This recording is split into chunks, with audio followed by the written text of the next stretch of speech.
I'm not ashamed to own my Lord, nor to defend his cause. Maintain the honors of his word, the glory of his cross. Hello, I'm James Brown, and on behalf of the Eastern Church of Christ located in Toronto, Canada, I'd like to welcome you to today's edition of Walking Through the Bible, a podcast where we seek to study the Bible and the Bible alone. Please stick around afterwards for information on how you can contact us. But for now, please go to the book of Genesis, and we'll turn you over to Jeremy Disocam for our study of the day. Thank you, James, and welcome to all of our viewers. This is the 166th lesson in our study of Genesis. Yesterday we covered Genesis chapter 49, verses 1 to 7, discussing Jacob gathering his sons together in order to bless them and tell them of future events. If you missed that episode and would like to watch it, you can find it and all of our other podcasts on our website at www.easternchurch.org. You can also find them on our YouTube channel at www.youtube.com/EastEndChurchOfChrist under the Walking Through the Bible Genesis playlist. Today we're going to begin with Genesis chapter 49, verse 8 and read through verse 12. The text that you'll see on the screen is from the English Standard Version, but you're welcome to follow along with any version that you have. So let's now read Genesis 49, beginning at verse 8.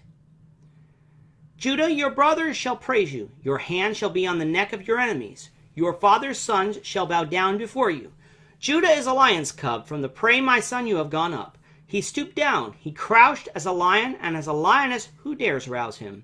The scepter shall not depart from Judah, nor the ruler's staff from between his feet, until tribute comes to him, and to him shall be the obedience of the peoples. Binding his foal to the vine, and his donkey's colt to the choice vine, he has washed his garments in wine, and his vesture in the blood of grapes. His eyes are darker than wine, and his teeth whiter than milk. It is in this chapter that Jacob is blessing his sons. We stated that blessings in this book aren't merely well wishes, but carried prophetic purposes with them, and so they must have come from God. Jacob started with Reuben, his firstborn, and then went and discussed Simeon and Levi. What is common in Jacob's dealings with his first three sons is that all three of the prophecies concerning them are negative, but all of the prophecies came to pass, something that is impossible without God. This brings us to Judah. Having heard the prophecies concerning his brothers, if I was Judah, I might be scared by what Jacob would say next. After all, Judah was responsible for coming up with the idea to sell Joseph into Egypt, and Judah did end up having children via his daughter-in-law Tamar, something he shouldn't have done, so perhaps Jacob was going to tell him of bad things that would happen to his tribe as well. However, that's not what Jacob said. He began by stating that his brothers would praise him, that he would be victorious over his enemies, and that his brothers would bow down to him. In other words, Judah and his descendants would be a powerful people. They would be a respected people, and since the brothers would bow down to him, Judah's descendants would also have authority. In blessing his son like this, Jacob was giving Judah the blessing of headship here, the same type of blessing he deceived his father into giving him instead of Esau.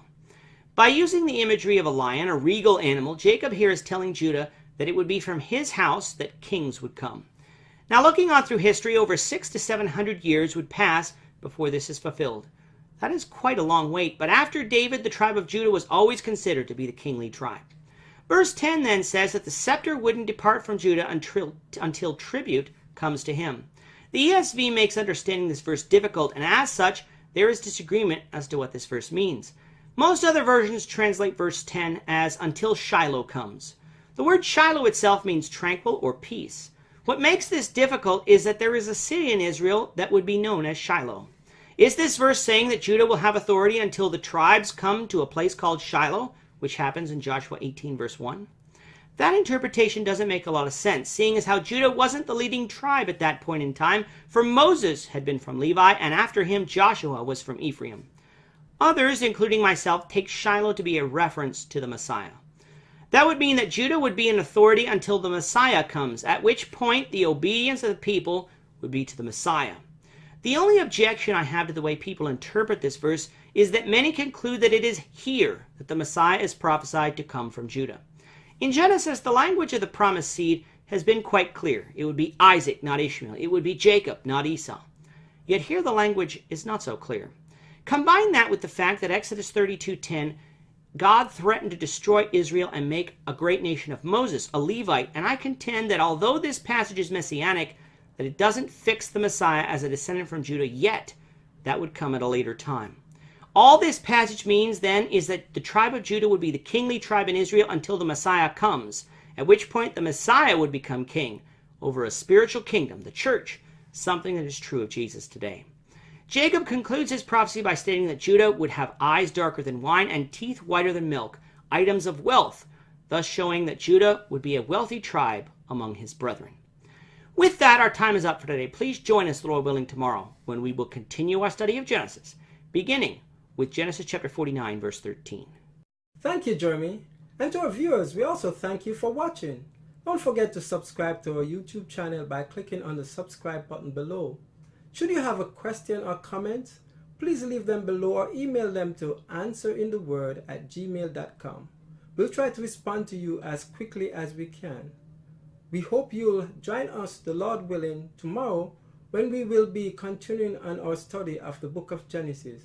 Goodbye for now and have a great day. I'm not ashamed to